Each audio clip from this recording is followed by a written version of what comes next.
tout de suite, je vais appeler le roi de la data, notre CEO en charge de NetVibes, Morgan Zimmerman. Merci Philippe. Morgan, you have the floor. Merci beaucoup.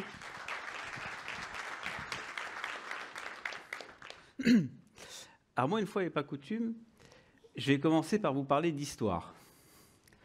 Pas de l'histoire de Dassault Systèmes, pas de l'histoire des hommes qui ont fait l'histoire, mais de l'histoire de la connaissance. C'est assez intéressant si on rétropédale et qu'on se place au moment du début de la Renaissance et qu'on regarde quel est l'un des principaux triggers de la Renaissance. Et bien, l'un des principaux triggers de la Renaissance, c'est l'apparition des bibliothèques. Pour la première fois, on a organisé la connaissance, antique notamment.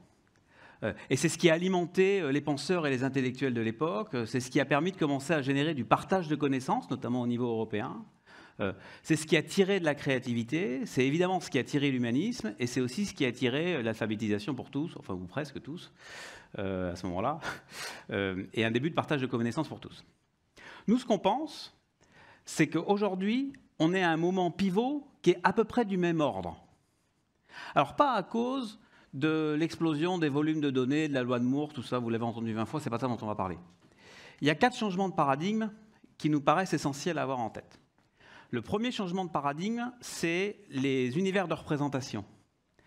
Si vous allez dans une bibliothèque au moment de la Renaissance, la connaissance, elle est classée éventuellement par thème et au pire par ordre alphabétique.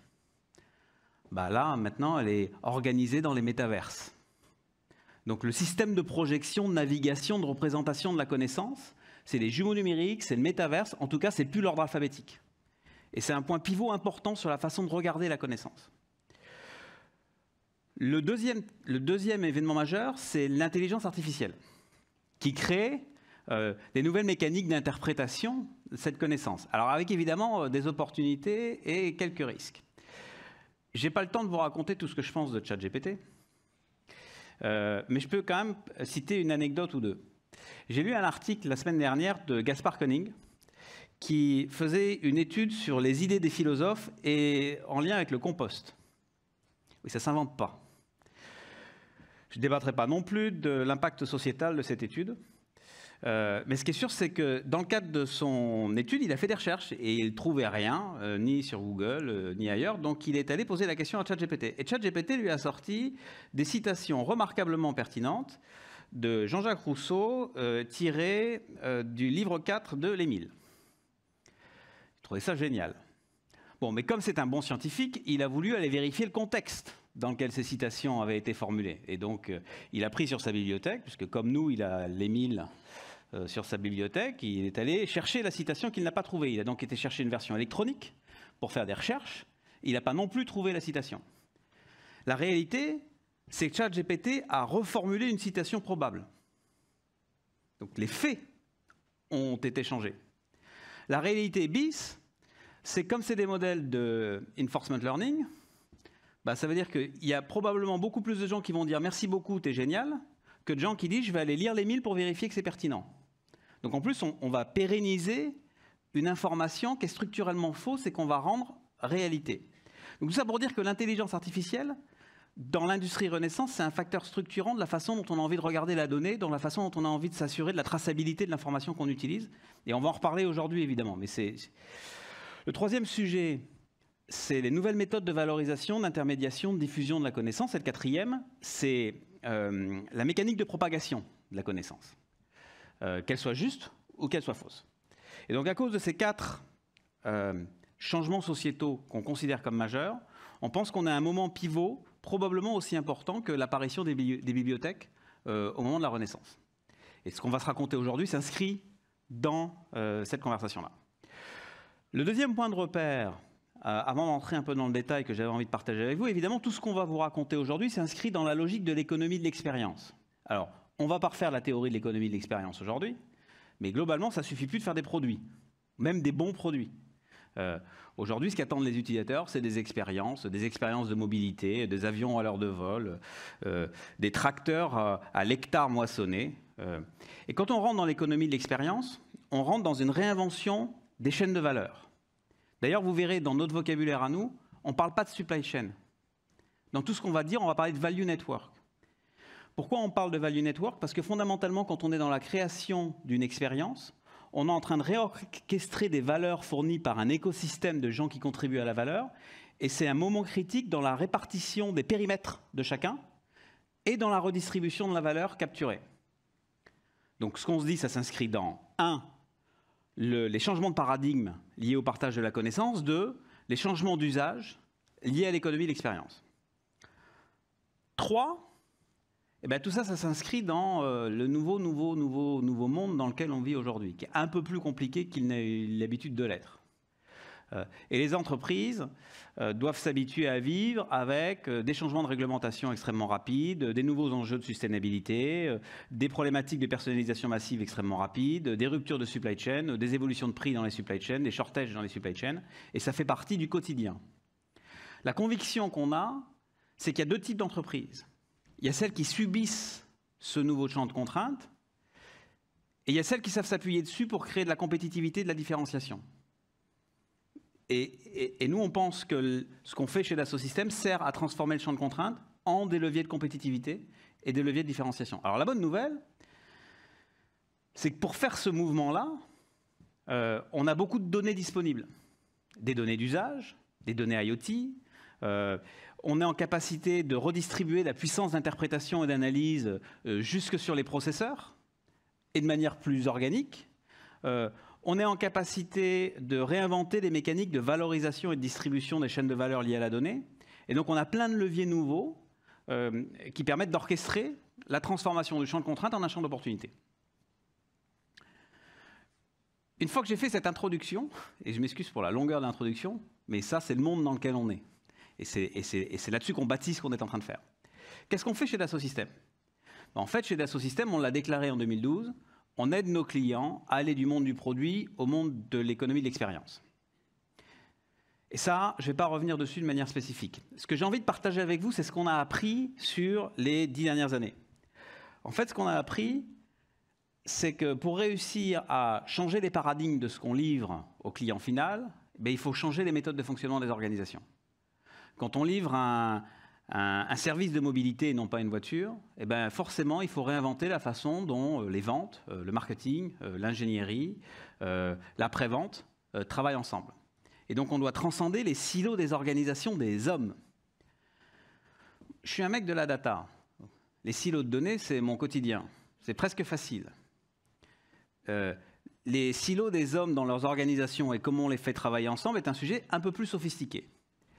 Et ce qu'on va essayer de vous montrer aujourd'hui, c'est comment, quand on arrive à rendre transparente, normée, conforme, similaire pour tout le monde la donnée, et quand on arrive à instrumenter les méthodes de travail en transcendant les organisations, alors on arrive à transformer les organisations dans leur efficacité, dans leur capacité à livrer des expériences. Bon, tout ça, ça a l'air un peu théorique, mais pour faire ça, on a un truc. Ça s'appelle le jumeau numérique d'expérience. Je ne sais pas le dire mieux en français. En anglais, c'est Virtual Twin Experience, c'est plus élégant. Mais ce n'est pas un jumeau numérique, c'est un jumeau numérique d'expérience. Qu'est-ce qu'on met dans le jumeau numérique d'expérience? On met 3 choses, systématiquement. À la fois, le modèle de représentation le plus avancé du produit, de l'usine ou de l'entreprise. Alors évidemment, pour nous, c'est souvent de la 3D, mais ce n'est pas que de la 3D. Ça peut être des ontologies ou des modèles systèmes. Quand on fait la représentation d'une entreprise, on le fait avec des approches système de système ou ontologiques. Ce n'est pas forcément de la 3D. La bonne nouvelle, c'est que dans les modèles, on embarque de la science, du modeling, de la simulation. Ça va servir de référentiel de projection dans lequel on va venir projeter toutes les données du monde réel qu'on va réussir à capturer. Les données d'usage, les données d'incident, les données de corrosion, les données de prix. Et puis ensuite, on va connecter les hommes et les process. Alors, je vais essayer d'être un peu plus spécifique. Les modèles et les données, c'est Google Maps. Si je vous donne 2 fichiers Excel, un fichier Excel avec la position des restaurants et un fichier Excel avec la position des fleuristes, et que je vous dis trouver un restaurant à côté d'un fleuriste, c'est un exercice un peu pénible. Mais quand vous allez sur Google Maps, ça devient trivial. Bon, maintenant, si je vous donne des données de coût, des données de corrosion, des données de requirement, des données de simulation dans des systèmes séparés, et que je vous demande d'essayer de les interpréter, c'est le même problème. Mais à partir du moment où ils sont projetés sur le même référentiel de projection, sur la même carte, quand même cette carte est une carte en 3D, ils sont corrélés par nature. Donc le modèle devient l'espace de projection et de navigation. Je vous ai dit, dans les 4 leviers de transformation, il y a l'espace de projection, le métaverse. C'est bien de ça dont on parle. C'est comment fait-on en sorte d'avoir une façon de référencer la connaissance qui ne soit pas une taxonomie ou un alphabet, mais qui soit un objet vivant de type le modèle à produit. Pour les hommes et les process, alors fondamentalement pour les hommes et les process, ce que je dis ici, c'est que ce qu'on veut, nous, c'est limiter les mails. Parce que c'est un peu simplifié, mais si à chaque fois vous découvrez un truc intéressant, problématique, vous envoyez un mail, de toute façon, c'est plus traçable, on ne peut plus apprendre, et vous avez toutes les limites du mail, on reviendra dessus. Donc c'est les hommes et les process. Vous avez vu que j'ai mis 2 axes sur mon chart. En fait, quand on commence à vouloir orchestrer les hommes et les process, en fait, on a 2 problèmes. On a un problème d'espace-temps. Est-ce que je veux résoudre un problème tout de suite ? J'ai un avion qui est cloué au sol ou j'ai un problème dans une centrale et je dois le réparer immédiatement, ou est-ce que je veux faire un plan de transformation sur 30 ans ? Ce n'est pas les mêmes méthodes de travail. Et puis il y a un problème de méthode de collaboration. Est-ce que je suis dans un processus certifiant parce que j'ai des enjeux de sécurité et à ce moment-là, je dois suivre des jalons très spécifiques et ça doit être normé ? Ou est-ce qu'au contraire, je suis dans un processus d'idéation ou d'innovation et j'ai besoin de trucs complètement ce que nous on appelle non structurés, avec des logiques de post-it virtuels, pour orchestrer des processus d'imagination.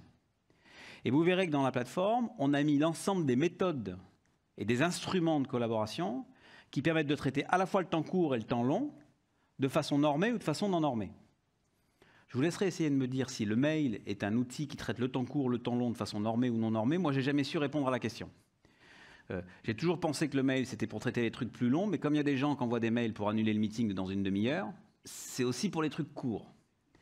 Donc c'est assez débattable en termes d'efficacité. Je vais essayer de rentrer, avant de mettre des illustrations très tangibles, je vais essayer de rentrer un peu dans le détail de ce qu'on met derrière. Alors, on m'a interdit de mettre des slides techniques, mais je vais quand même parler un peu de technique. Donc je vous ai mis un slide où il n'y a pas de technique. Qu'est-ce qu'on fait sur la donnée ? En fait, ce qu'on fait sur la donnée, chez Dassault Systèmes, c'est on vient capturer la donnée, quel que soit le système source de la donnée, évidemment nos propres plateformes, mais aussi les ERP, les systèmes documentaires, enfin tous les trucs à 3 lettres, pour faire simple, les CRM. Que la donnée soit structurée dans un système transactionnel, qu'elle soit non structurée parce que c'est du texte, que ce soit des images, de la 3D, de la 2D, quel qu'en soit le format. Et on vient élever ces données dans ce que nous on appelle des ontologies sur lesquelles on va construire des expériences. Alors je vais essayer d'être un peu plus spécifique là-dessus. Il y a 2-3 particularités technologiques qu'on a fait chez Dassault Systèmes que les acteurs du monde de la data n'ont pas fait. À cause de la particularité des métiers desquels on vient. La plupart des acteurs du monde de la data, en fait, ils font des outils qui gèrent des transactions. Alors une transaction, c'est ce que vous avez dans un ERP, c'est un truc vachement bien, une transaction. Ça a un début, ça a une fin, on peut faire des additions, les mettre dans un cube, un hypercube, c'est super. Bon. Mais quand ce qu'on manipule, c'est un avion, une centrale nucléaire, un bateau ou une voiture, en fait, ce n'est pas des transactions qu'on manipule, c'est des graphes. Parce que la structure d'une voiture, c'est un graphe configurable. En plus, c'est un graphe configurable. Et puis à chaque nœud du graphe, ce qu'on manipule, ce n'est pas des chiffres, c'est des états. Souvent décrits avec des mots. Des requirements, des issues, des problèmes, c'est des états. Avec un cycle de vie et une très forte volatilité dans le temps. Donc en fait, pour être en capacité de manipuler de la donnée projetée dans un référentiel virtuel, il faut avoir des technologies qui font à la fois de la traversée de graphes, des jointures et de la sémantique. Et je pense qu'on est à peu près les seuls au monde à avoir développé ce type de technologie. Si ça intéresse quelqu'un dans la salle, on pourra rentrer dans le détail sur comment ça marche. Ça, c'est un point de repère numéro 1. Point de repère numéro 2, on a fait une acquisition récente vraiment importante qui s'appelle Proxem. On s'est d'ailleurs battu pendant plus d'1 an contre, je n'ai pas le droit de dire qui, mais contre un GAFAM, qui est, on pense, une des meilleures pépites sur l'interprétation du langage naturel dans le monde, et en l'occurrence en France en particulier. On s'en sert pour générer ce qu'on appelle des industry language models. Donc depuis l'avènement de ChatGPT, vous savez tout ce que c'est qu'un large language model. Ça ne nous intéresse pas. Par contre, ce qui nous intéresse, nous, c'est d'avoir des industry language models. C'est 2 particularités. La première, c'est que ça reflète la réalité du vocabulaire manipulé par les industries dans lesquelles vous êtes. Et la deuxième, c'est qu'on sait rendre totalement traçable l'intégralité des données qu'on fait rentrer dedans et qu'on va restituer. Et c'est à ça que ça sert la technologie. Et c'est vachement important parce que si vous voulez reconnecter des données, on aura des exemples plus tard, mais des données de coût, des données de poids qui viennent de plein de systèmes, à un moment, si vous n'avez pas une ontologie de projection pour réussir à les assembler, qui sont bien lexicalisées, vous ne savez pas faire grand-chose. Voilà. Et troisième commentaire technologique, nous, on est dans les mondes régulés, le plus souvent, dans l'aéro, dans la santé, dans le nucléaire. Dans les mondes régulés, quand on fait de l'intelligence artificielle, il y a intérêt à le faire de manière gouvernée. C'est vachement facile de faire de l'intelligence artificielle avec des geeks sur un coin de table. C'est vachement compliqué quand les décisions qu'on prend avec l'intelligence artificielle, on a besoin de pouvoir tracer quelle était la version du modèle qui a tourné, qui a pris sur quelles données, à quel moment, quand on a pris une décision. Donc la logique de gouvernance et de traçabilité est vraiment structurante. C'est les grandes composantes de ce qu'on a mis dans la dimension data de la 3D Experience Platform, c'est ça.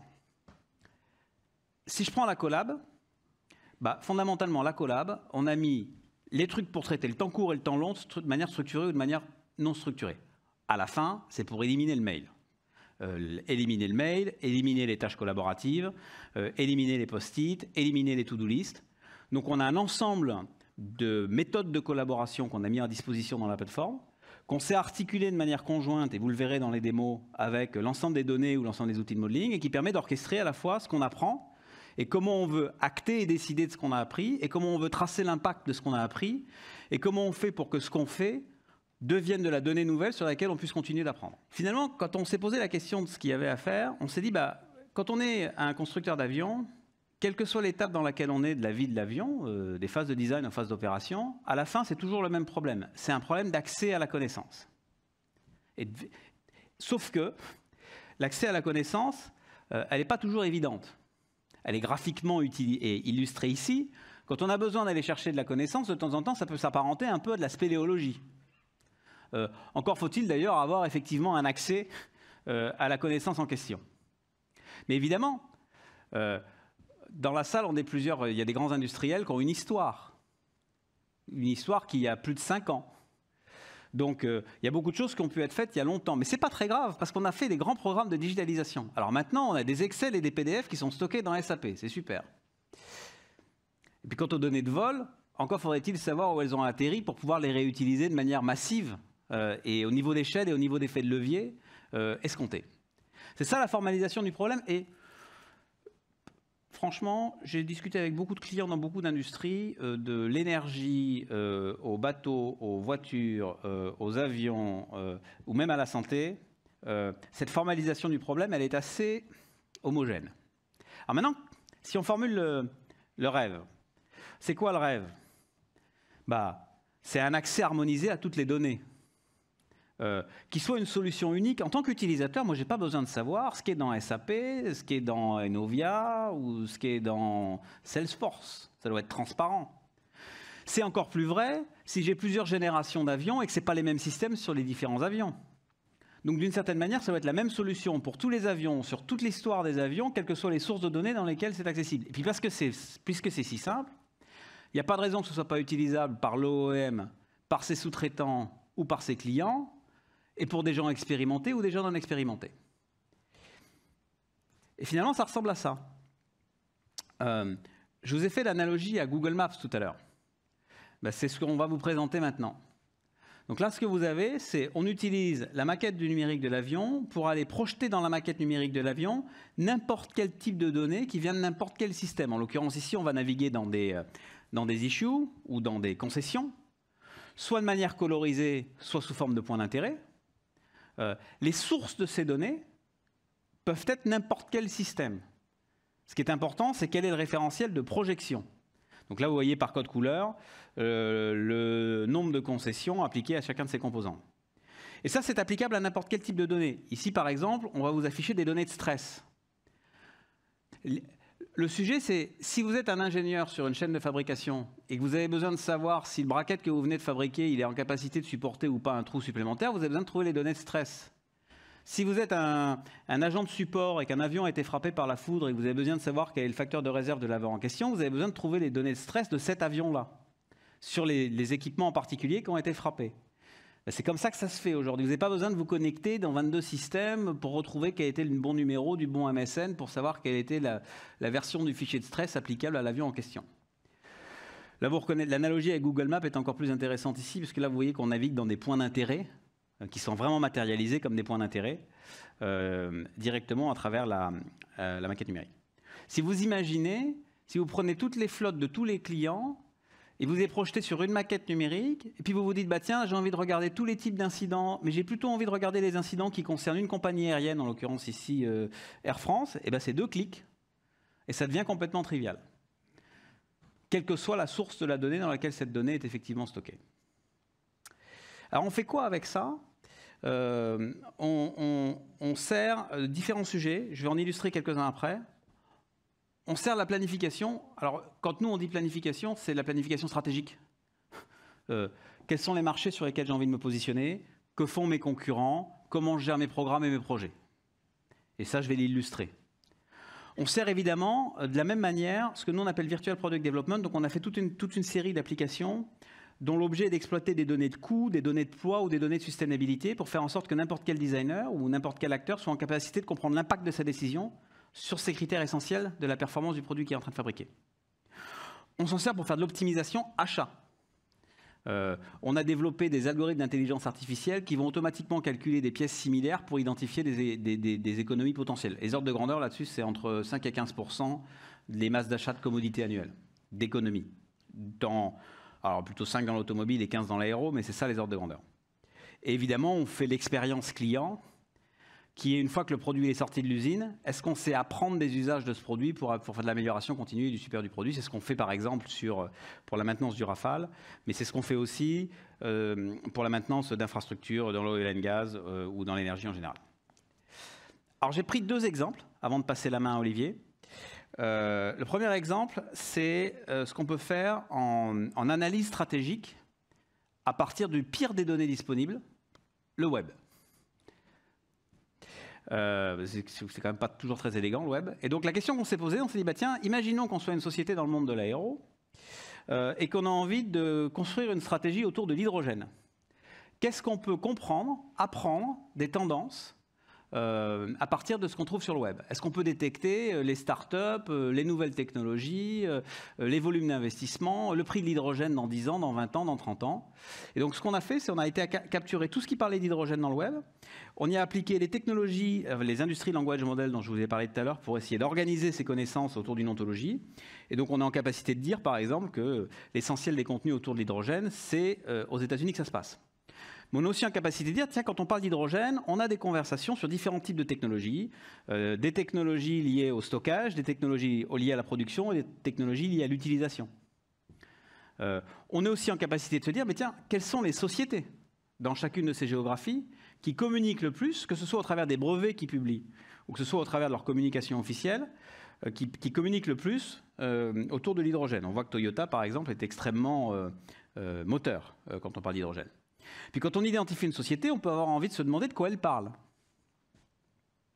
Vous reconnaîtrez certains des modèles essentiels de ce que Toyota est en train de faire sur le monde de l'hydrogène. Mais en fait, après, on a envie d'aller faire des analyses un peu plus poussées.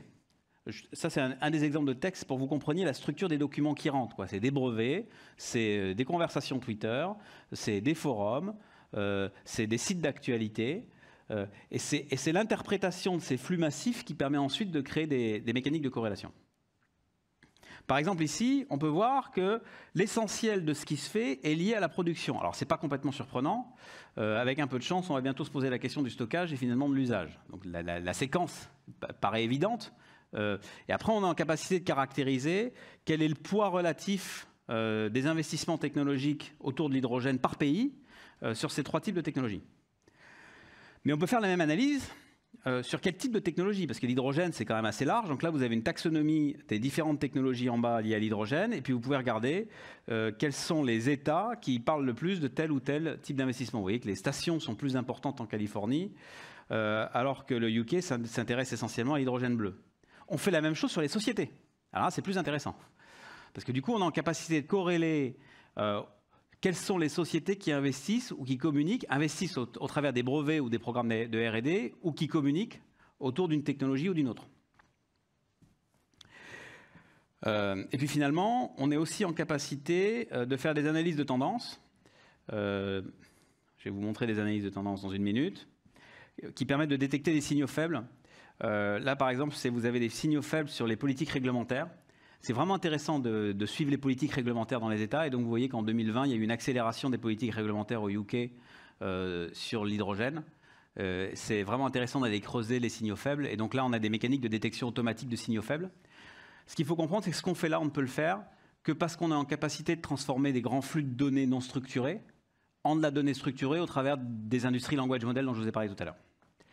Dernier exemple que je voulais illustrer avant de passer la main à Olivier, c'est l'application du jumeau numérique pour des grands programmes de construction, de rénovation ou de maintenance d'infrastructures. Là, on a appris avec un client qui s'appelle L&T en l'occurrence, qui fait des plateformes pétrolières. Une plateforme pétrolière, c'est 1,5 milliard, 300 000 tâches, 18 mois. Ouais, c'est ça les ordres de grandeur en termes de taille de projet. Ce qu'on a compris, c'est pour livrer une plateforme dans le délai et dans les coûts, il faut synchroniser 3 processus asynchrones. Un processus d'ingénierie, un processus de construction et un processus d'achat. Et que c'est très compliqué de resynchroniser ces 3 processus-là. Et que la clé pour livrer dans le délai et dans les coûts, c'est la synchronisation de ces processus asynchrones. Les ordres de grandeur, c'est entre 5 et 10% de pénalité qui se jouent sur la livraison de ce genre de grands programmes.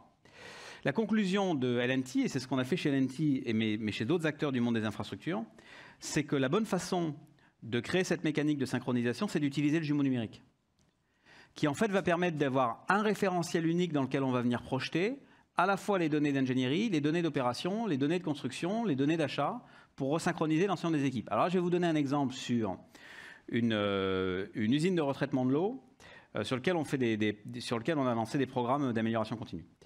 Ce que vous voyez là, c'est vous avez une vue sur l'usine de retraitement de l'eau, vous avez le jumeau numérique à droite, et là on vient capter l'ensemble des données d'opération et de performance en opération de l'usine en question.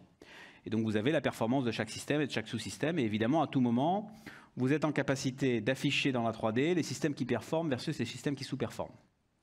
Là on voit que c'est les unités de pompage qui sous-performent de plus en plus depuis un certain temps et qui ont un impact économique substantiel.